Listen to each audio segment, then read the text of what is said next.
మీకు ఇక్కడ స్క్రీన్ మీద కనిపించేది వచ్చేసి సోలార్ 15 kV తెచ్చారు.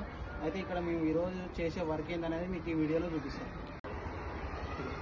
మీకు ఇక్కడ కనిపించేది వచ్చేసి ఇన్వర్టర్ 15 kV ఇన్వర్టర్ బాక్స్, అట్లాగే AC/DC తెచ్చారు. అయితే ఈరోజు మనం సైడ్లో వర్క్ చేసేది ఏంటంటే ఇది Armoor cable, AC Armoor cable. అయితే ఈ కేబుల్ అనేది పాత కేబుల్ అనేది ఫెయిల్ అయిపోయింది.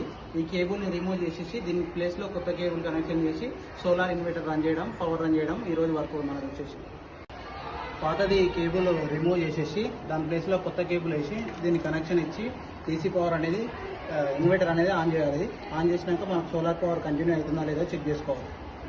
మనకి ఇక్కడ ఇష్యూ అనేది క్లియర్ అయిపోయింది అనమాట. మనం ఇలాక కనిపిస్తుంది గ్రీన్ సిగ్నల్ వచ్చేసింది, అంటే ఇన్వర్టర్ రన్ అవుతుంది అనమాట.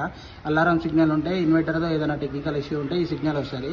అయితే మనం ఇప్పుడు ఇష్యూ క్లియర్ చేసేసినాం కాబట్టి గ్రీన్ సిగ్నల్ వచ్చేసింది. మనకు ఇన్ఫర్మేషన్ లేకపోతే మనకు చూపిస్తుంది అనమాట. ఇది ఏమైంది ఇన్ఫర్మేషన్లో మనం చెక్ చేసుకోవచ్చు. ఇక్కడ జనరేటింగ్ అనేది స్టార్ట్ అయిపోయింది అనమాట. ఇన్ఫర్మేషన్లోకి వెళ్ళిపోతే DC1 DC2 ఇవి చూపిస్తుంటుంది అనమాట. మనం ఇట్లా వర్కింగ్ అన్నీ చూపిస్తుంటుంది.